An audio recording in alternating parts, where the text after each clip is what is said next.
जब भी हम केरल के बारे में सोचते हैं तो क्या ख्याल आता है? खूबसूरत बैकवाटर्स, हरियाली, है ना? मतलब एक जन्नत जैसी जगह।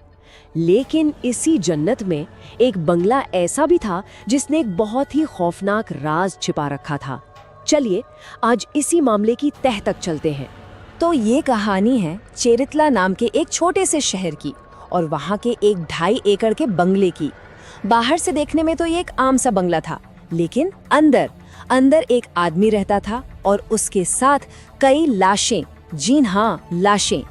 इस कहानी को दुनिया के सामने आने में पूरे 19 साल लग गए और जब ये राज खुला तो इसने सच में पूरे देश को हिलाकर रख दिया। तो सब कुछ शुरू हुआ बी प्रवीण कुमार नाम के एक आदमी से, जो कई सालों बाद इटली से वापस आया था। अब वो पुलिस के पास जाता है और शिकायत करता है कि उसकी बहन बिंदु गायब है। लेकिन यहाँ एक बहुत अजीब बात थी। उसकी बातों से ऐसा लग रहा था कि उससे अपनी बहन की गुमशुदगी से ज्यादा चिंता उस 5 करोड़ की प्रॉपर्टी की है जो बिक चुकी थी। अब जरा इस टाइमलाइन पर गौर कीजिए, ये वाकई चौंकाने वाली है। बिंदु को आखिरी बार देखा गया था साल 2005 में, जब वो अपने पिता की पेंशन लेने गई थी। और उसकी गुमशुदगी की रिपोर्ट कब लिखाई गई? 2017 में, मतलब पूरे 12 साल बाद। जरा सोचिए, 12 साल तक किसी ने उसकी कोई खबर नहीं ली, किसी को पता ही नहीं चला कि बिंदु आखिर है कहाँ। पुलिस के लिए ये केस एक बंद गली जैसा था। कोई सुराग नहीं, बिंदु के ज्यादा दोस्त नहीं थे, परिवार से भी वो कटी कटी रहती थी। ऐसा लग रहा था जैसे वो इंसान बस हवा में ही गायब हो गई हो। तो पुलिस ने सोचा कि उस एक चीज पर फोकस करते हैं जो गायब नहीं हो सकती, और वो थी प्रॉपर्टी, उसके कागजात। और बस यहीं से इस केस ने एक ऐसा मोड़ लिया जिसकी किसी ने उम्मीद नहीं की थी। जैसे ही पुलिस ने प्रॉपर्टी के कागजातों की जांच शुरू की, एक बेहद चौंकाने वाली बात सामने आई। बिंदु के जो ऑफिशियल डॉक्यूमेंट्स थे, जैसे ड्राइविंग लाइसेंस, मार्कशीट, उन पर जो फोटो लगी थी वो बिंदु की थी ही नहीं, किसी और ही औरत की थी। मतलब धोखाधड़ी का ये तरीका बहुत ही सिंपल लेकिन शातिर था। टीम मिनी नाम की एक महिला को बिंदु की जगह खड़ा किया गया। उसने सारे कागजों पर साइन किए और प्रॉपर्टी बेच दी गई। अब पुलिस ने जब इस टीम मिनी को पकड़ा और उससे पूछताछ की तो एक ही नाम सामने आया, CM सेबेस्टियन। इलाके के लोग उसे अम्मा वन कहकर बुलाते थे, जिसका मतलब होता है मामा। अच्छा, पुलिस अभी सेबेस्टियन से पूछताछ कर ही रही थी कि उन्हें एक अहम गवाह मिला, एक ऑटो ड्राइवर मनोज। पता चला कि मनोज अक्सर सेबेस्टियन को कहीं लेकर जाता था, तो पुलिस ने उसे अगले दिन बयान के लिए बुलाया। लेकिन अगली सुबह मनोज अपने घर में मरा हुआ मिला। अब ये साफ हो गया था कि मामला सिर्फ 5 करोड़ की धोखाधड़ी का नहीं है, ये उससे कहीं ज्यादा संगीन है। पुलिस के सामने सबसे बड़ी दिक्कत ये थी कि बिंदु की बॉडी नहीं थी और कानूनन बिना लाश के मर्डर का केस साबित करना लगभग नामुमकिन होता है। तो सेबेस्टियन को धोखाधड़ी के आरोप में गिरफ्तार तो किया गया, पर वो आसानी से जमानत पर बाहर आ गया और बिंदु का केस एक ठंडे बस्ते में चला गया। लेकिन सवाल ये था कि क्या बिंदु अकेली शिकार थी? तो इन्वेस्टिगेटर्स ने पुरानी फाइलों को फिर से खंगालना शुरू किया और तब एक बहुत ही डरावना पैटर्न सामने आया। देखिए, साल 2012 में आयशा नाम की 56 साल की एक महिला गायब हो गई थी। वो भी अकेले रहती थी और उनके पास भी अच्छी खासी प्रॉपर्टी थी। और हाँ, उनकी एक दोस्त ने बताया था कि वो जमीन के किसी सौदे के लिए सेबेस्टियन से मिल रही थी। फिर आया साल 2020। इस बार 43 साल की सिंधु गायब हुई और वो भी जमीन खरीदने के सिलसिले में किसी से मिली थी। तो यहाँ पर कॉमन क्या था? 3 अलग अलग औरतें, तीनों अकेली, तीनों के पास प्रॉपर्टी और तीनों की कहानी में एक ही नाम कॉमन था, CM सेबेस्टियन। पुलिस अब समझ चुकी थी कि ये कोई इत्तेफाक नहीं हो सकता, ये एक खौफनाक पैटर्न था। फिर आया दिसंबर 2024 और एक और महिला गायब हो गई, 55 साल की जैनम्मा। वो भी अकेली रहती थी, लेकिन इस बार कुछ अलग होने वाला था। इस बार कहानी का अंत वैसा नहीं होने वाला था जैसा पहले हुआ था। तो सवाल है, इस बार क्या अलग था? 2 बड़ी वजह थी। पहली, जयन्नमा का परिवार था जो चुप बैठने वालों में से नहीं था, वो अपनी जयन्नमा के लिए लड़ने को तैयार थे। और दूसरी सबसे अहम चीज थी टेक्नोलॉजी। 2012 और 2025 में जमीन आसमान का फर्क था।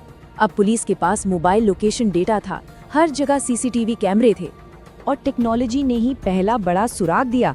क्राइम ब्रांच ने जयन्नमा के फोन की लास्ट लोकेशन निकाली और पता है वो लोकेशन कहाँ की थी?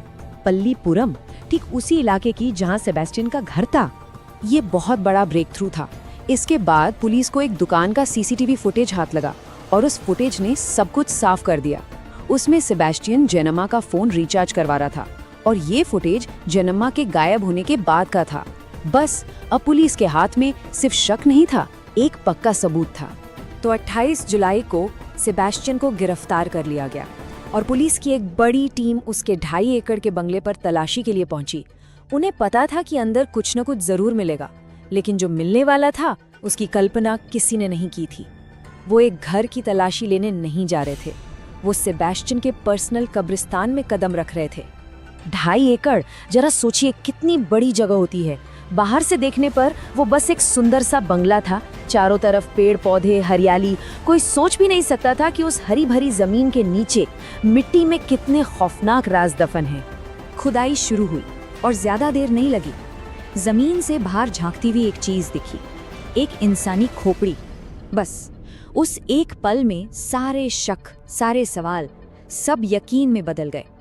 ये कोई घर नहीं था, ये एक कत्लगाह थी। और जैसे जैसे खुदाई आगे बढ़ी, जमीन से और भी भयानक चीजें निकलने लगीं। घर के अंदर से करीब 20 जली हुई हड्डियां मिली।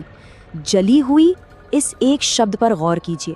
इसका मतलब था कि कातिल ने सिर्फ मारा नहीं था, बल्कि उसने बड़ी बेरहमी से सारे सबूतों को मिटाने की भी पूरी कोशिश की थी। इसके बाद तो जैसे सबूतों का पहाड़ खड़ा हो गया। एक इंसान की जांघ की हड्डी मिली, कुछ दांत मिले जिनमें डेंटल इम्प्लांट्स थे, जो बाद में आयशा के निकले। बंगले के तालाब को जब सुखाया गया तो उसमें से हैंडबैग और शॉल मिले।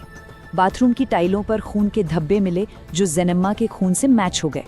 और सेबेस्टियन की कार से एक हथौड़ा, एक चाकू और डीजल का एक कैन। लेकिन सबसे बड़ा सवाल, आखिर क्यों? सेबेस्टियन ने ये सब क्यों किया? कोई पुरानी दुश्मनी, कोई बदला? नहीं, वजह इतनी मामूली और इतनी डरावनी थी कि यकीन करना मुश्किल है। वजह थी सिर्फ और सिर्फ लालच। वो ऐसी अकेली और कमजोर औरतों को अपना निशाना बनाता था, जिनके पास प्रॉपर्टी तो थी, लेकिन उनका हालचाल पूछने वाला कोई नहीं था।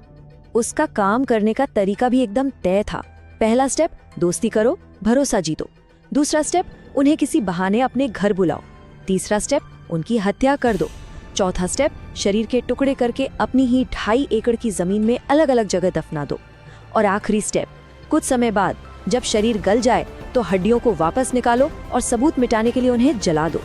तो अब ये तो साफ हो गया था कि बिंदु, आयशा और जेनेमा, इन तीनों की जिंदगी का अंत सेबेस्टियन के इसी कब्रिस्तान वाले बंगले में हुआ था। लेकिन वो चौथी महिला, सिंधु, उसका मामला आज भी आधिकारिक तौर पर एक रहस्य ही है। अक्सर जब हम किसी अपराधी के बारे में सोचते हैं तो हमारे दिमाग में एक विलन की तस्वीर बनती है।